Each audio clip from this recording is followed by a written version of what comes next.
Assalamualaikum warahmatullahi wabarakatuh. Selamat pagi, selamat berjumpa kembali dalam pelajaran ekonomi. Sekarang kita akan bahas tentang bank dan lembaga keuangan non-bank. Kita ketahui bahwa di dalam perekonomian di Indonesia terutama, bank dan lembaga keuangan lainnya sangat berpengaruh, sangat memberikan efek yang sangat besar terhadap pembangunan. Kita akan bahas kedua lembaga ini, yaitu bank dan lembaga keuangan non-bank. Asal muasalnya pertama karena adanya transaksi keuangan, ya.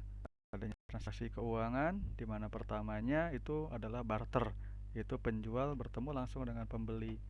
Kemudian mengalami perkembangan sehingga muncul perantara antara penjual dan pembeli, jadi tidak saling ketemu. Yaitu pada zaman dahulu diperkirakan ada sebuah pasar atau tempat di mana orang yang ingin barter menyimpan barangnya di satu tempat itu, kemudian dia menunggu sampai nanti ada orang yang menukarkan dengan barang yang diinginkan. Jadi simpan di situ, dia ambil barang yang lain. Jadi seperti itu. Jadi tidak ketemu langsung dengan orangnya. Lalu muncul uang sebagai alat pembayaran. Muncul uang ini tidak serta-merta dalam bentuk uang, tapi juga ada bentuk uang dalam bentuk barang. Misalkan ada uang dalam bentuk kerang, dalam bentuk logam, dalam bentuk batu. Nah, itu macam-macam bentuknya ya. Setelah muncul uang, kemudian ada lembaga yang menjadi perantara uang bertemu dari satu orang ke orang yang lainnya. Lalu kita bicara tentang sejarahnya. Nah, sejarah dari bank itu sebelumnya sudah ada pada zaman Babilonia, yaitu 2000 tahun sebelum Masehi. Sedangkan bank modern itu baru muncul di negara Inggris, Belanda, dan Belgia pada abad ke-16. Tapi alat pembayarannya itu masih berupa emas dan perak. Jadi belum ada uang koin dan uang logam seperti sekarang. Nah, ada perbedaan lembaga keuangan bank dan lembaga keuangan non-bank. Perbedaannya yang pertama dari penghimpunan dana. Kalau bank itu bisa langsung mendapatkan uang dari masyarakat. Kita bisa datang langsung ke bank, kemudian menabung di bank. Lalu, ya yang kedua juga bisa menyimpan dana tidak langsung berupa kertas berharga atau penyertaan atau pinjaman. Jadi misalkan banknya mengeluarkan surat berharga, misalkan surat utang. Nah, kita bisa beli suratnya tersebut dan bank memperoleh uang dari nasabah. Sedangkan kalau dari non-bank itu mendapatkan uang tidak langsung berupa kertas berharga, penyertaan atau pinjaman. Jadi modal yang didapatkan oleh lembaga non-bank itu sifatnya adalah pinjaman, penyertaan atau berupa kertas berharga. Lalu dalam penyaluran dana bank versus non-bank. Untuk modal penyaluran dana, ya, bank itu menyalurkan dananya pertama untuk modal kerja, ya. Kalau kamu ingin membuat usaha misalkan ya, atau membuat sebuah perusahaan, maka bisa didapatkan melalui bank, ya. Jadi melalui modal kerja, investasi atau konsumsi. Konsumsi itu misalkan kamu ingin beli motor atau ingin beli mobil, nah, uangnya bisa pinjam di bank. Atau beli rumah, ada kan yang namanya KPR, itu dari bank. Itu kan konsumsi, beli rumah itu. Terus selanjutnya ada untuk biasanya diserahkan untuk badan usaha atau individu. Jadi bank itu bisa menyalurkan dananya baik itu untuk badan usaha dan untuk individu. Lalu yang ketiga untuk jangka pendek. Nah, jangka pendek dan menengah dan jangka panjang. Jadi penyaluran dananya itu bisa untuk jangka pendek dalam beberapa hari atau beberapa bulan. Jangka menengah itu antara 1 sampai 5 tahun, dan jangka panjang atau lebih dari 5 tahun. Jadi pemberian dananya, penyaluran kreditnya itu bisa bermacam-macam jangka waktunya. Sedangkan untuk non bank, ya itu biasanya kita nggak bisa pinjam dana ke lembaga non bank karena itu khusus biasanya mereka sertakan untuk investasi atau Mereka juga eh, terutama ya untuk investasi ya. Jadi investasi itu biasanya jangka panjang, dan orang yang menyimpan dana di bank itu, dana di nasabah non bank biasanya memang jangkanya tidak jangka pendek, sehingga lembaga keuangan non bank bisa memberikan pinjaman khusus untuk investasi yang jangkanya tidak sedikit. Nah, yang kedua, nah, biasanya juga pinjamannya tidak diberikan kepada individu, tapi diberikan kepada badan usaha. Selanjutnya, mereka memberikan pinjaman terutama untuk jangka menengah dan jangka panjang. Lalu ada jenis-jenis lembaga keuangan. Ya, yang pertama perbankan. Menurut Undang-Undang Nomor 10 Tahun 98, lembaga keuangan perbankan itu dibagi menjadi dua, yaitu Bank Umum dan BPR. Sedangkan prinsip usahanya ada yang konvensional dan ada yang syariah. Jadi kalau bank syariah itu sebenarnya bukan jenis bank, tapi prinsipnya aja.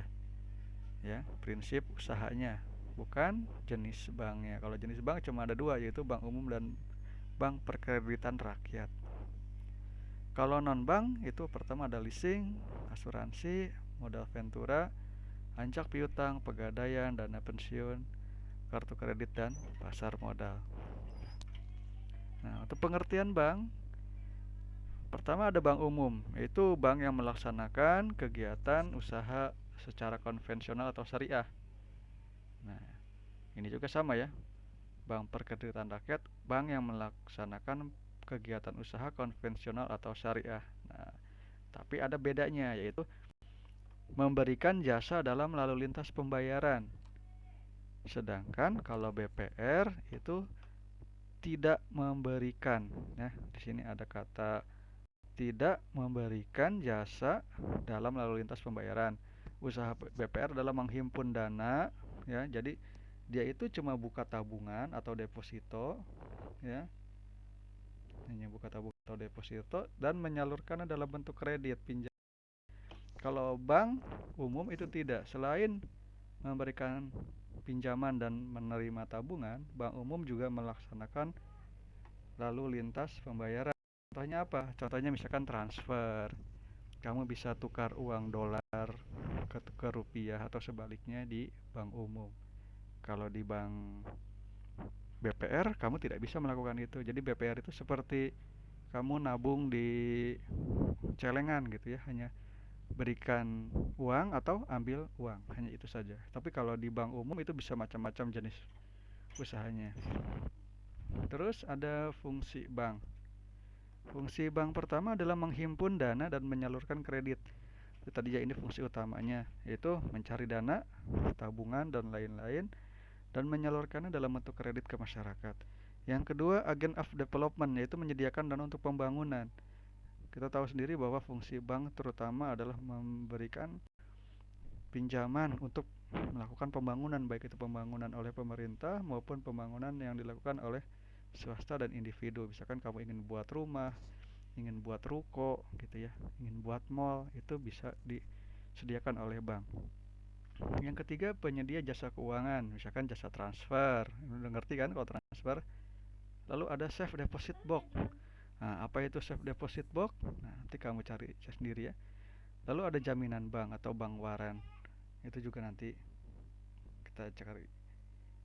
Nah, jasa-jasa bank pertama ada bank garansi ya atau bank waran, ada LC, ada pengiriman uang atau transfer, ada clearing, inkaso, kartu plastik seperti yang kamu pegang sekarang itu udah biasa ya, bikin kartu plastik yang dikeluarkan oleh bank, money changer, telebanking, kustodian, wali amanat, safe deposit box, dan travel check. Nah, Bapak jelaskan satu saja, yaitu mekanisme LC. LC itu apa? LC itu singkatan dari letter of credit. Nah, kamu pasti ya sudah biasalah beli barang dari Tokopedia atau dari Shopee. Bagaimana sih caranya? Nah, caranya adalah yang pertama, anggaplah ini si penjual dan ini si pembeli. Tapi penjual dan pembeli itu biasanya ada di negara yang berbeda. Ya, misalkan dari Shopee, kamu pernah kan belanja di Shopee dari luar negeri, ya, ada tulisannya kan dikirim dari luar negeri. Nah, Caranya gimana? Caranya adalah kita dan si perusahaan asing itu janjian dulu, join dulu. Tolong dong, saya mau barang nih. Oke, ada nggak barangnya? Ready gitu. Nah, udah kontak, kemudian gimana? Kalau di Shopee kita kan akan melakukan pemesanan, kemudian bayar. Nah, ini juga sama. Si pembeli ini akan melakukan ke bank, akan membuka LC. Nah, dia akan buka Shopee Pay gitu ya, atau buka akun nomor 2. Dan ini pun sama, akan buka akun di bank yang ada di Indonesia. Ini misalkan bank ini kita anggap sebagai si Shopee Pay-nya ini. Yang ketiga, kemudian si Shopee Pay ini, si bank ini melakukan klarifikasi antar bank bahwa oh benar, si A sudah buka akun, si B sudah buka akun. Oke. Yang keempat, kemudian info LC sudah dibuka. Dikasih tahu, oh si pembeli itu sudah mentransfer uangnya, sudah ada di bank. Oke. Kemudian dilakukan nomor 5. Apa nomor 5? Yaitu kirim barang. Karena tapi kan uangnya belum nyampe ke sini ya, uangnya belum sampai, uangnya masih ada di bank, tapi dia sudah dikonfirmasi bahwa dia sudah bayar. Maka kirim dulu uangnya, kirim barangnya, kemudian barang itu sampai ke si pembeli ini. Nah, setelah uangnya sampai ke pembeli ini, kemudian nomor 6. Nah, pembayarannya sudah diterima oleh bank, kemudian ditransferkan oleh bank asing ini ke bank yang ada di dalam negeri, kemudian dibayarkan ke orang yang mengirim barang. Jadi ya sama, mirip-mirip sih ya dengan ShopeePay atau OVO yang ada di marketplace. Nah, kemudian ada lembaga-lembaga keuangan non-bank. Yang pertama ada leasing. Leasing itu kegiatan pembiayaan dalam bentuk menyediakan barang modal. Jadi leasing itu menyediakan barang modal. Ya. Apa sih barang modal? Ya, barang modal itu adalah barang yang dipakai untuk usaha dan menghasilkan uang. Contoh, misalkan kamu ingin buka warung makan.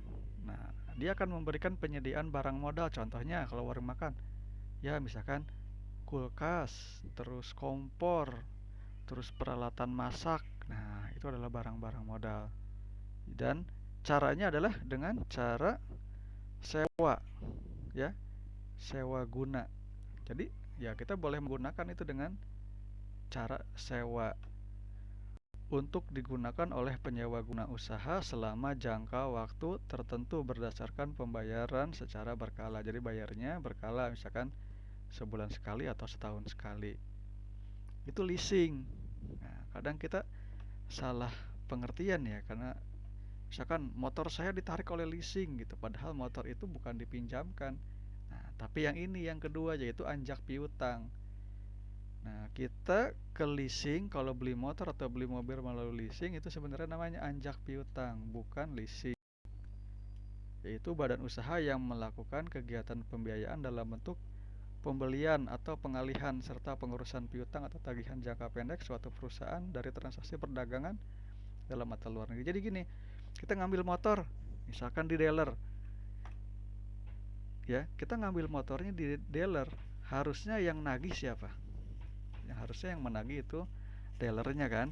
Tapi di sini yang menagih adalah si perusahaan anjak piutang itu, misalkan Wom Finance, Adira gitu ya, atau apalagi FIF. Nah, jadi yang melakukan pembayaran itu, yang melakukan penagihan adalah si perusahaan anjak piutang. Nanti uangnya setelah terkumpul akan diserahkan kepada dealer. Jadi dealer tidak perlu lagi susah-susah mencari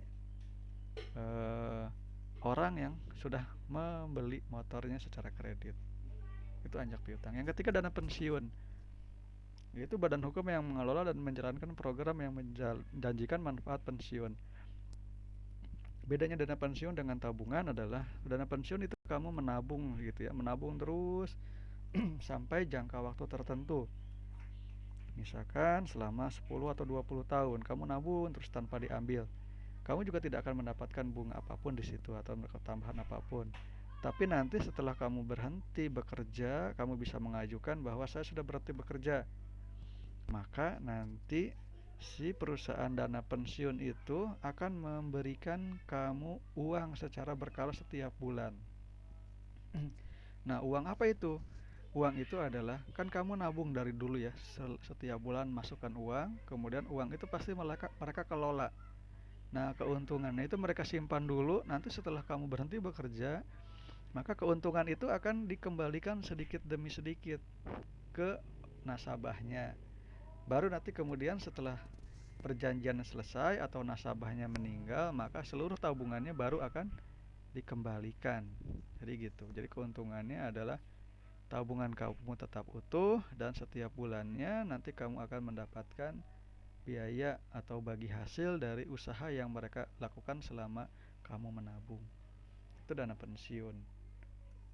Lalu ada asuransi, itu perjanjian antar dua pihak atau lebih di mana pihak penanggung mengikatkan diri kepada tertanggung dengan menerima premi asuransi untuk memberikan penggantian kepada tertanggung karena kerugian, kerusakan, kehilangan atau kehilangan keuntungan yang diharapkan.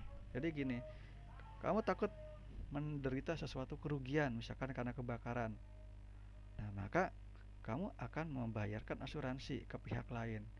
Nah, asuransi ini biasanya tidak terlalu besar ya, hanya berapa persen dari harga produk yang kamu tanggung. Misalkan asuransi kehilangan mobil, harga mobil 100 juta. Biasanya itu hanya 1 atau 2% dari nilai mobil itu. Jadi kamu harus cukup bayar 1 atau 2 juta. Bayar ke sana, maka nanti kalau mobil kamu hilang, mereka akan menanggungnya. Tapi kalau mobilnya tidak hilang dalam waktu 1 tahun, ya uangnya 1 juta itu atau 2 juta itu akan hangus. Dan kamu harus bayar kembali premi yang sama untuk tahun berikutnya. Jadi seperti itu asuransi. Jadi menanggung kerugian karena kita memperoleh sesuatu yang tidak diinginkan. Keuntungan dari mana? Ya keuntungannya asuransi pasti berharap agar tidak terjadi apa-apa. Kalau asuransi kesehatan ya berharap orangnya sehat terus, nggak sakit. Kalau asuransi kehilangan ya berharap kendaraannya nggak hilang. Atau kalau asuransi jiwa ya berharap orangnya itu meninggal dalam waktu yang masih lama gitu. Misalkan kalau dia setorannya 10 juta ya berharap dia meninggalnya ntar 20-30 tahun lagi, sehingga uang yang 10 juta itu bisa dipakai terus.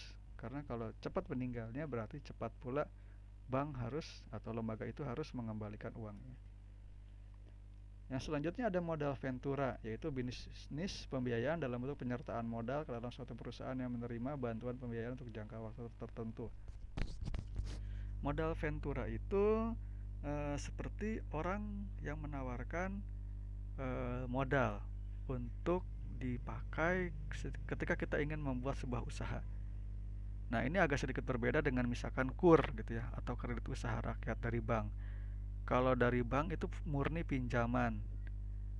Jadi dia hanya meminjamkan uang. Tapi kalau modal ventura, nah dia meminjamkan modal plus plus gitu ya. Plus lainnya apa? Misalkan plus diberikan penyertaan eh, manajemen gitu. Dikasih tahu ini caranya begini berdagang itu. Jadi dia ikutan menanam modal ventura itu gitu ya. Misalkan kamu ingin bikin kafe. Nah, kamu patungan dengan 10 orang. Nah, itu sebenarnya sudah modal ventura. Cuma kalau modal ventura itu sudah dalam bentuk perusahaan. Jadi kamu mendatangi perusahaan modal ventura, lalu kamu mengajukan pinjaman bahwa kamu akan melaksanakan bisnis. Nah, itu modal ventura. Nanti hasilnya juga dibagi. Nanti perusahaan modal ventura dapat berapa persen, kamu berapa persen. Lalu penggadaian, itu kegiatan menjaminkan barang-barang yang berharga kepada pihak tertentu guna memperoleh sejumlah uang. Dan barang yang dijaminkan tadi akan ditebus sesuai dengan perjanjian nasabah. Nah, kalau penggadaian sudah paham ya sebagian besar. Kamu punya barang berharga, disampaikan ke perusahaan pegadaian, kemudian mereka perkirakan nilainya berapa. Misalkan kamu punya motor, mau digadein, dilihat motornya bagaimana, masih bagus nggak, tahun berapa. Kemudian dinilai, wah ini kalau dijual harganya 10 juta, tapi kalau digadaikan cuma 6 juta. Nah, maka kamu bisa memperoleh dana 6 juta rupiah dengan menyimpan motor kamu di perusahaan pegadaian. Nah, pegadaian yang baik adalah pegadaian yang menerima barang yang berharganya itu, bukan cuma suratnya. Kalau surat-suratnya itu bukan pegadaian. ya, tapi itu sama seperti lembaga keuangan yang lainnya seperti bank. Nah, jadi kalau pegadaian ya kita harus serahkan barangnya. Yang terakhir ada kartu kredit. Nah, kartu kredit itu alat pembayaran dengan menggunakan kartu yang dapat digunakan untuk melakukan pembayaran, ya, termasuk belanja atau tarik tunai. Di mana kewajiban pemegang kartu, jadi ya bayarnya itu dibayarkan dulu ya oleh penerbit kartu. Misalkan kamu beli kulkas, maka dibayarkan dulu kulkasnya oleh penerbit kartu. Nah, nanti yang megang kartu akan berkewajiban melakukan pelunasan. Bisa cash 1 bulan full atau berbulan-bulan dengan cara angsuran. Itu kartu kredit. Kenapa kartu kredit tidak dimasukkan ke dalam produk bank? Karena kartu kredit ini tidak hanya bisa dikeluarkan oleh bank, jadi bisa juga dikeluarkan oleh perusahaan lain, perusahaan keuangan non-bank. Lalu ada pasar modal. Nah, pasar modal itu mirip-mirip dengan modal Ventura tadi. Cuma bedanya kalau pasar modal itu adalah yang kamu terima hanya uangnya saja, gitu. Tidak ada penyertaan lain-lain. Nah, caranya adalah kamu menjual surat-surat berharga, obligasi, saham, reksadana dan lain-lain. Kemudian nanti ada yang akan membeli. Nah, perjanjiannya adalah ketika kamu memperoleh keuntungan, maka keuntungan itu harus dibagi ya, dengan orang yang sudah memberikan modal ke perusahaan yang kamu dirikan. Oke, tugas untuk minggu ini silahkan dibaca baik-baik. Nah, tulisnya itu di kertas folio atau HPS polos. Berikan keterangan nama kelas dan tuliskan tugas 2.1 yang besar. Lalu kamu foto. Kalau halamannya lebih dari satu, maka kamu buat kolase atau grid, ya. Dibuat jadi satu foto, ya. Terus kamu atur setelah jadi foto grid atau kolase itu maksimal ukurannya adalah 1 MB. Kemudian kirim foto tersebut ke alamat bit.ly _kumpul tugas 10 ya. Jadi kumpul tugas 10 kecil semua.